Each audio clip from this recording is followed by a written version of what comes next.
আসছে যে ইসলামী ব্যাংক জামাত ইসলামের ব্যাংক। আজকে আবার আমাদের মাননীয় অর্থমন্ত্রী বললেন যে ইসলামী ব্যাংক বিএনপির হাতেই নিরাপদে, যে নিউজটা আমার সামনে আছে। তাহলে কি তারা এটাকে জামাত ইসলামের মালিকানা থেকে বিএনপির মালিকানা নিতে চায় কিনা, এটা একটা বড় কোশ্চেন। এখন আমি যদি আপনাকে বলি, ইসলামী ব্যাংক যখন প্রতিষ্ঠা হয়, ইসলামী ব্যাংক আসলে কারা এটাকে গড়ে তুলেছে? এখানে জামাত ইসলামের একজনের নাম ছাড়া আমি আর বেশি নাম পাই না। যেমন ধরেন Islamic development bank, IDB, Kuwait financial house, Dubai ইসলামী bank, Al Rajhi company for exchange and investment Saudi Arab, Jordan Islamic bank, federal Arab bank of Bahrain. এই যে এরকম বেশ কয়েকটি আন্তর্জাতিক প্রতিষ্ঠানের সমন্বয়ে কিন্তু ইসলামী ব্যাংক প্রতিষ্ঠিত হয়েছিল। এখন ইসলামী ব্যাংক প্রতিষ্ঠিত হওয়ার পরে এটা এতটাই জনগণের আস্থা অর্জন করেছে যে পৃথিবীর 100টি ব্যাংকের একটা ব্যাংকের তালিকায় কিন্তু এই ব্যাংকটা অন্তর্ভুক্ত হয়েছিল। প্রবলেমটা কোথায়? প্রবলেমটা হলো 2016 সালে যখন এসালম গ্রুপকে দিয়ে প্রথম এই ব্যাংকটা দখলের সিদ্ধান্ত নিলেন তৎকালীন ফ্যাসিস্ট আওয়ামী লীগ। এই যে দখল করার একটা প্রবণতা বা মনোভাব, এই মনোভাবটাকে বাস্তবায়ন করার জন্য তারা একটা প্লট তৈরি করেন। কি প্লট? যে এই ব্যাংকটা জামাত ইসলামের ব্যাংক। জামাত ইসলামের ব্যাংক মানে কি? যে জামাতের সম্পদ, এটাকে লুট করে, এটাকে খাও। মানে ওটা তো পরের বিষয়। মানে জামাত ইসলামের ব্যাংক মানে এটাকে লুট করা জায়েজ, বৈধ, এরকম একটা অবস্থা তারা তৈরি করে এখান থেকে প্রায় 1,35,000 কোটি টাকা লুট করেছে তৎকালীন ফ্যাসিস্ট আওয়ামী লীগের দোসররা। তারপরে গেল, যাওয়ার পরে ইন্টারিম আসলো, ইন্টারিমের পরে এখন বিএনপি সরকার। এখন আমার কথা হচ্ছে, এই যে আমরা বলছি যে ইসলামী ব্যাংক জামাত ইসলামের ব্যাংক, কেন? কারণ এই ব্যাংকটা যখন প্রতিষ্ঠিত হয়েছিল বা গঠন করা হয়েছিল, ওই সময় তৎকালীন জামাত নেতা মীর কাসেম আলীর অন্যতম একটা ভূমিকা ছিল, সে অন্যতম উদ্যোক্তাদের মধ্যে একজন। এখন একই প্রশ্ন কিন্তু বর্তমান সময়ে আমরা করতে পারি। যেমন ধরেন ঢাকা ব্যাংক, এটা কিন্তু মির্জা আব্বাস ভাইয়ের পরিবার নিয়ন্ত্রণ করে। এখন আপনি কি তাহলে বলবেন যে এটা বিএনপির ব্যাংক? আমি যদি বলি আজকে আইএফআইসি ব্যাংক, এটা কিন্তু আমাদের সালমান এফ রহমান নিয়ন্ত্রণ করে, তাহলে কি এটা আওয়ামী লীগের ব্যাংক হয়ে গেল? মার্কেন্টাইল ব্যাংক, এটা কার ব্যাংক? আব্দুল জলিল সাহেবের।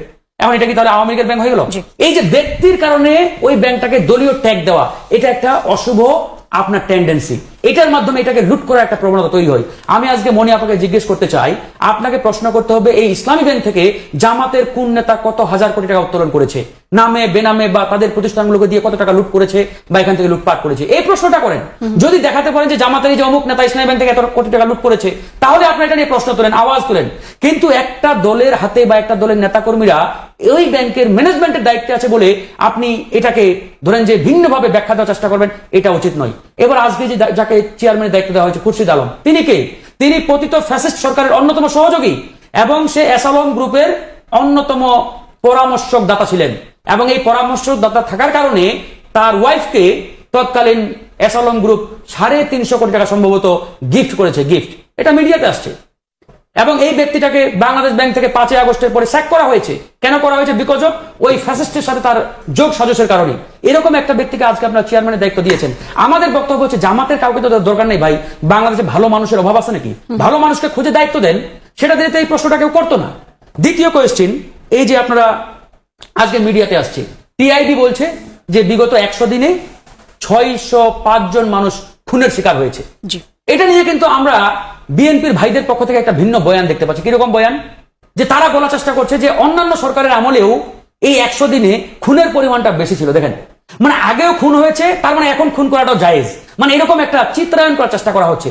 বরঞ্চ জনগণের প্রত্যাশা বিএনপির কাছ থেকে কিন্তু অনেক বেশি।